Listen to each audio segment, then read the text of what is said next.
All right. Oh, geez. All right. So, hello. I actually don't know what to do with this footage. Yeah, this is the defense replays, but as you can see, I only got like 6 minutes. I only had 6 minutes to record. What? 9 replays, 10 replays actually. And it did not pan out. I had to turn off animations so I could get through as many of them as possible. I was actually just exhausted, so I fell asleep as soon as I got home and didn't record them. Probably not an excuse, because I could have recorded the majority of them at reset, which is what I normally do. I record the majority as soon as I play my last match after reset, and then I record anything that comes in late. I try to get it in at the end. But yeah, did not happen this time because I want to say I just wasn't very enthusiastic about this particular defense, because it is essentially just a rehash of the defense that I ran with Atune Sita a couple weeks ago. It's essentially just a rehash of that with legendary, dual Ather instead of Sita.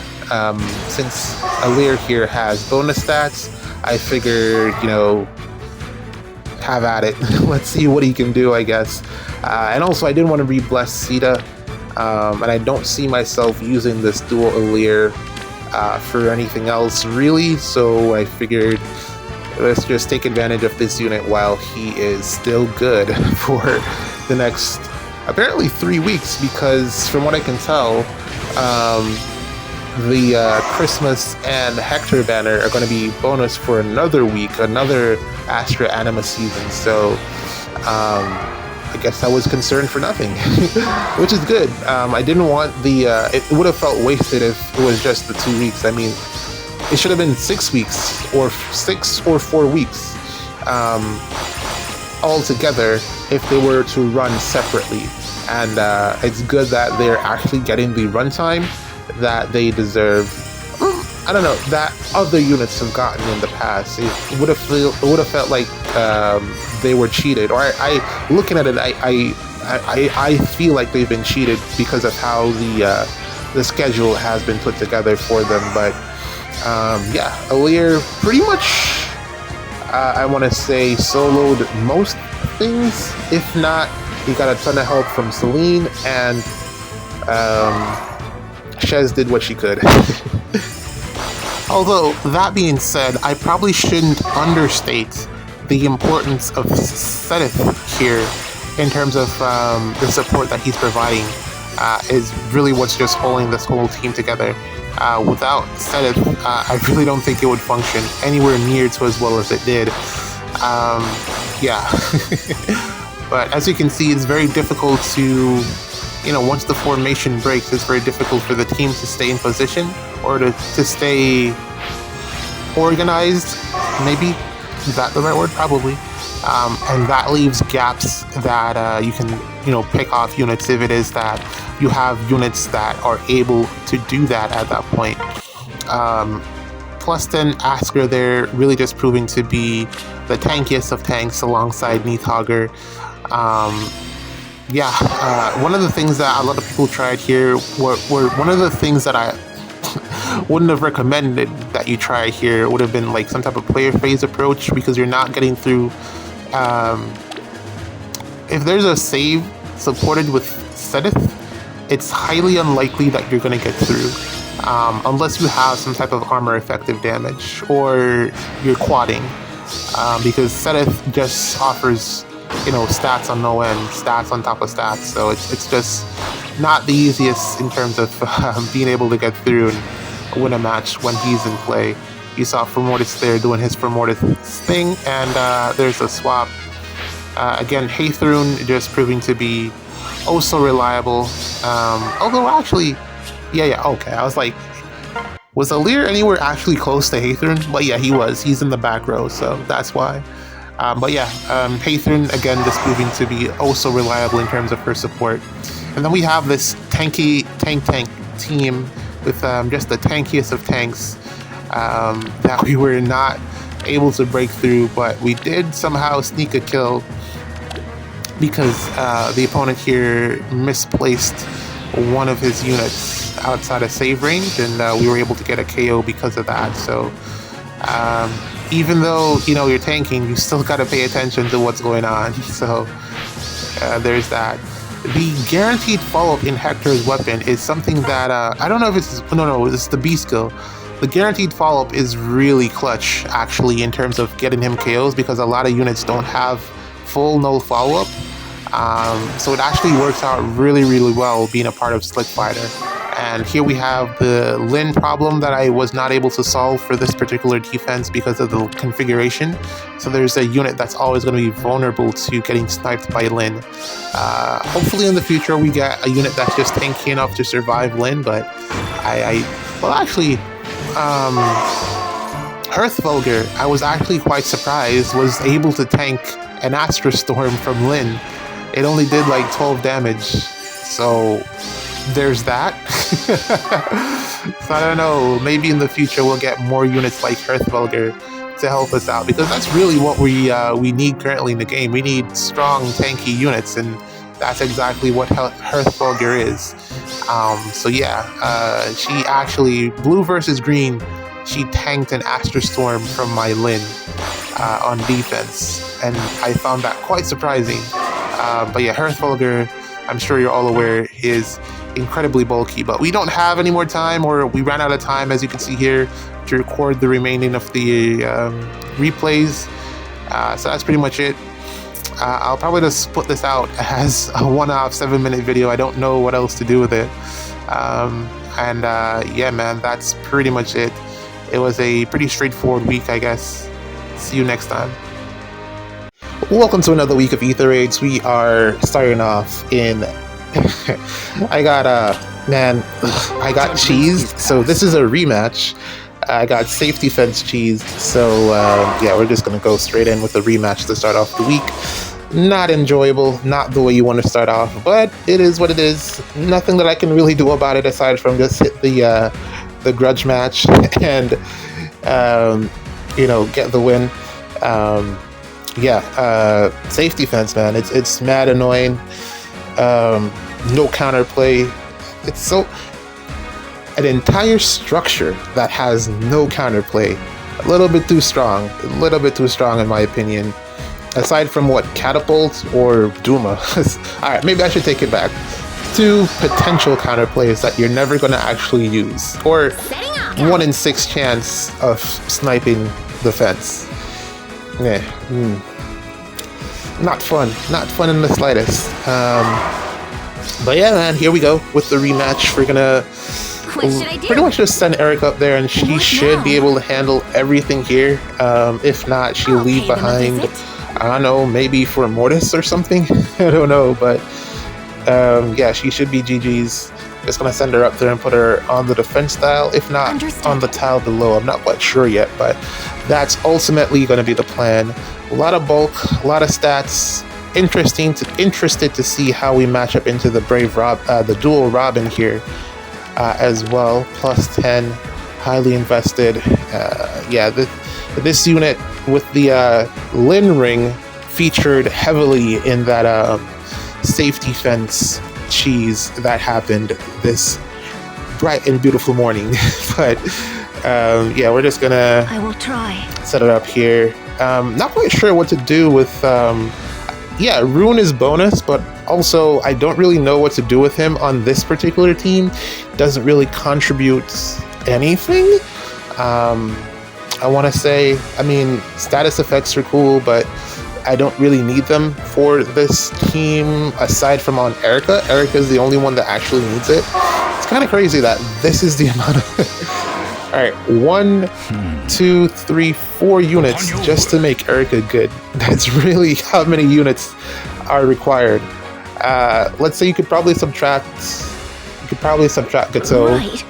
But the other 3, Saline, Sedith, and Reagan, pretty much mandatory just to make Erica good. So that's but she does do the job, so we're just gonna send her. You know, I actually should try this out with Brave Marth to see how he performs with this type of support. Granted, you know, there's no null counter disrupt, but I wonder how hard he hits if I were to set him up with a team like this, because that's really his main problem currently. He just doesn't hit hard enough. He's missing KOs, and you can't be leaving units around if you're an Omni tank. Well, not in this meta. You really don't want to be leaving units around in this particular meta. How comes I didn't get my where's my Kanto, yo? I got the Sigurd ring. 1, 2, 3, 4. Even if it's Kanto control, I should still get minimum 1. Where's my Kanto? I don't actually want Reagan here. That's not the best position for her. Where the heck is my Kanto? That is so bizarre. What happened? Sigurd ring not working? I've used the setup before and it definitely works. Not quite sure what happened there aside from maybe Loki somehow. And I can't get over there with Rune, so because he got gravied apparently, losing the res check barely, I think by 1. Probably should go plus res. I should actually read his weapon to remind myself of what he actually does, because for the life of me I cannot remember. I know that he gives out that 1 status effect, but I don't know what else he does and if he actually needs res, so I should read that in the future. Kind of throws a couple of things into whack because I didn't want Reagan there. She was going to be somewhere below, and it also leaves a potential snipe if Robin chooses not to attack on turn 1 or right away. And then also, if anyone lives, like someone warps in, attacks Erica and lives, then Robin gets 1 more space to warp into. So pretty much that would be GG's for Reagan, because I don't think she's going to survive a triangle attack from Baby Robin. But that's speculation and worst case scenario. I don't think it's actually going to happen. I think Erica should be good once I set it up. Yeah, I think Erica should be good. Should take all the combats and be fine. This is not near save for Mortis. Of course, it's far save, so at least there's that. So the only one would have to worry about is Ephraim, and he's not going to warp just to attack. So yeah, he should attack in place. The only one who would warp is either for Mortis or Tree Man, and Erica solos both of them. So should be good. I'm probably going to go all the way up onto the defense style because I want to get rid of Embla. Otherwise, she would just move and stop. And then Baby Robin would definitely warp in that situation. So we're going to go all the way onto the defense style. And at least where Reagan is, we're going to get the support. The special ramp support. Unless it doesn't, I think it should still work. I should still get the support. We'll see once combat begins. But yeah, we're going to set it up like this. I really wanted to get more merges on Rune.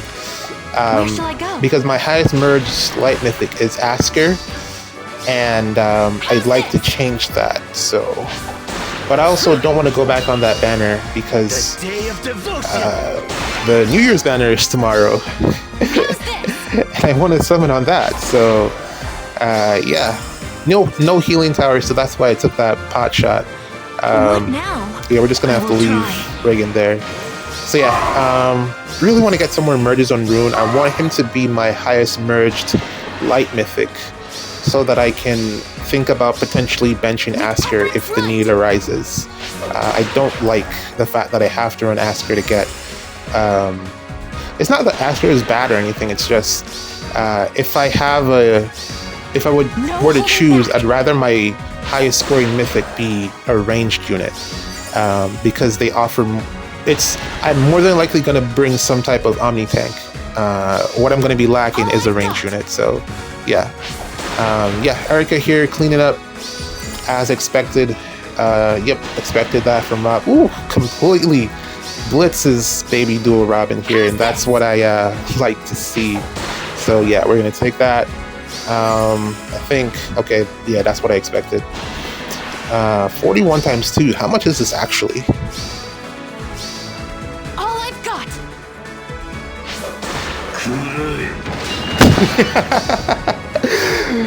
Okay, 6 damage in total. Man, these numbers, I don't know, like, at this point, would it make sense for them to put what the actual damage is gonna be? Like, outside of damage reduction and everything? Right. I mean, to have 41 turn into 0, to turn it, 41, to have, what's that? 82 damage turn into 6 is really crazy. I don't even know if it makes sense for them to put 6 instead of, because it kind of makes it a little bit difficult to calculate, because I think that's the reason that it's still there currently, because you can calculate how much damage reduction happened after the facts. But I don't know, man, maybe they should just put everything into the combat sheet and let us know what's actually going on, or what actually is going to happen with these matchup outcomes. But yeah, this one's pretty much GG's. Revenge secured. Gonna get rid of Ather here. Lardar, I think that's what his name is. Lardar, yeah. And leave Loki for last. So yeah, New Year's banner tomorrow. What now? Definitely, I want to upgrade my Embla. So I want to get like 2 Hearthfulgers. Just for the fodder, because I've been wanting to upgrade my Embla for a while now, and I think that fodder looks pretty nice for Embla. And then, you know, whatever else I get along the way is pretty. I'll be okay with whatever. I'm not really lacking when it comes to, like, you know, saves, or I'm lacking when it comes to nukes, and I don't really consider that Hathorn to be a nuke. Well, I guess, you know, testing could change my opinion, potentially. But man, it is kind of nuts that I can dance with Peony again. This is actually really, I like that. I like that quite a bit. I wasn't quite sure who to put in that 8th slot, is it? I think it is. Or 7th slot, yeah. Wasn't quite sure, but Peony seems to be the right choice. I mean, it could be any other dancer, actually. It doesn't have to be Peony. But yeah, being able to dance twice is actually pretty nuts. At least for you know, right now. But GG's, this match is finished. Revenge secured. Let's play one more. Alright, here's our second match for the day. Man, it really does suck when you build a defense and you get safety fenced, because there's really not much that you can learn. Like if there's a flaw in your defense, I mean, clearly Freyr is the answer, because the only way that can happen is if Emblem Embla plus, you know, some other debuffer, so that the what am I talking about, the undefended sticks. Yeah, it has to be a combination of Battle Embla or regular Embla, whatever you want to do, but Embla or what's her face? Oh man, Layla. One of those 2 units needs to be there in order for it to actually, for the safety fence thing to actually matter. But to be honest, if it was only just the 1 turn, I probably wouldn't be that bothered by it. It's the fact that it's 2 turns and 3 turns, and by the time your units actually get to move, it's already pretty much over. So yeah, I really dislike that safety fence level 2. They need to give defense something to balance things out, because of the structure. I don't know if it's going to be a structure that they'll give us, but they need to give us something to balance it out. It's not enjoyable to witness because you don't learn anything about your defense aside from the fact that, hey, maybe if I brought Freyr, who does not have an ult, you know, I wouldn't have to sit through this. Other option is that they speed up the release of, you know, units that can cleanse stat debuffs. That's the only other option that I can see happening, but they don't seem too inclined to do that as of yet. because it would pretty much neutralize that whole archetype if you could run 2 units that could cleanse debuffs. But I don't see that happening right away, or at least we know that it's not happening right away because we already know what the next banner is. So Valentine's probably the next meta shifting banner. Yeah, we'll see what happens there. And then I don't know, man, we're just to survive until Valentine's Day and see how that pans out.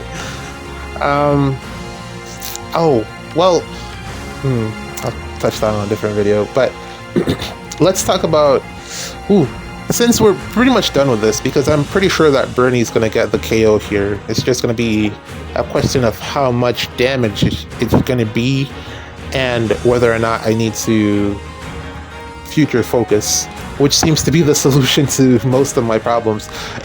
I don't know the stats. I don't know if it's the stat swings or if it's the +10 true damage or what it is, but it really just swings. It swings the matchup so heavily in your favor when you future swap with Lucina. It really swings the matchup a lot in your favor, and I think it's a little bit heavy-handed. But then also it makes the assist future-proof, even though it kind of already was. There, wasn't a lot of upgrading, or there wasn't a lot that you needed to do to that type of support skill to make it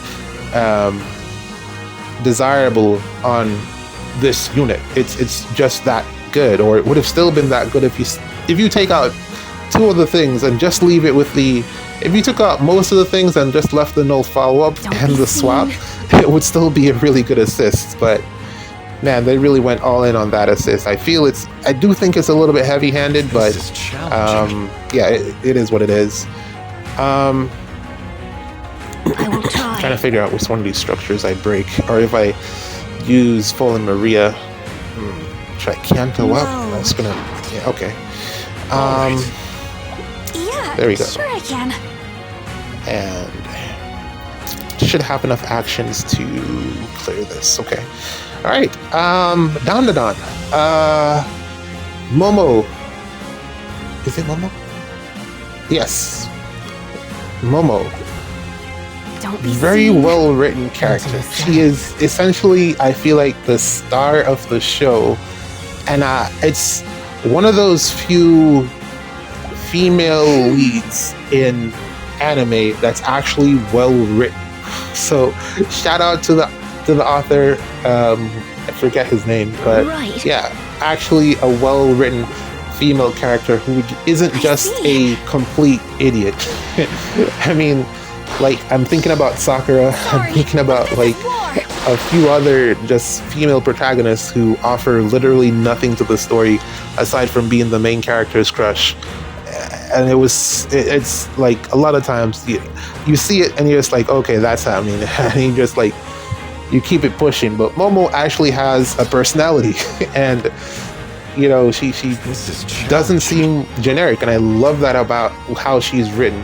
A lot of effort seems to have been placed into how she develops, and I like that very much. And they're also like the way that they're nurturing the what I want to say, romance, the relationship between her and the demon guy. Well, it's not demon, but yeah. It's really a slow burn, it looks like, and I am here for the ride. I really enjoyed the first 12 episodes. I am not opposed to this just being like a Netflix exclusive. Yes. Sign me up. I'd watch the entire thing in one sitting if it ever drops like that. I'm totally fine with it.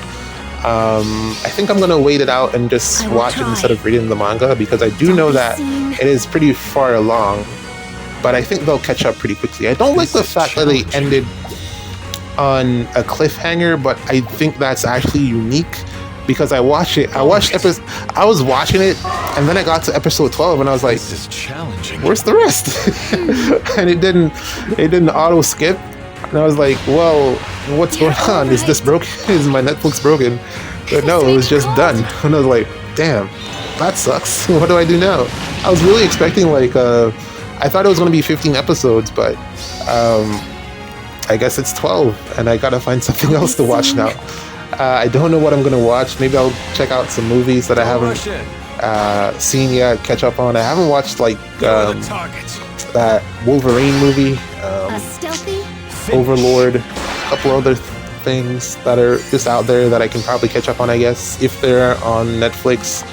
If not, I don't know, maybe I'll just pass. I'm not like big on movies.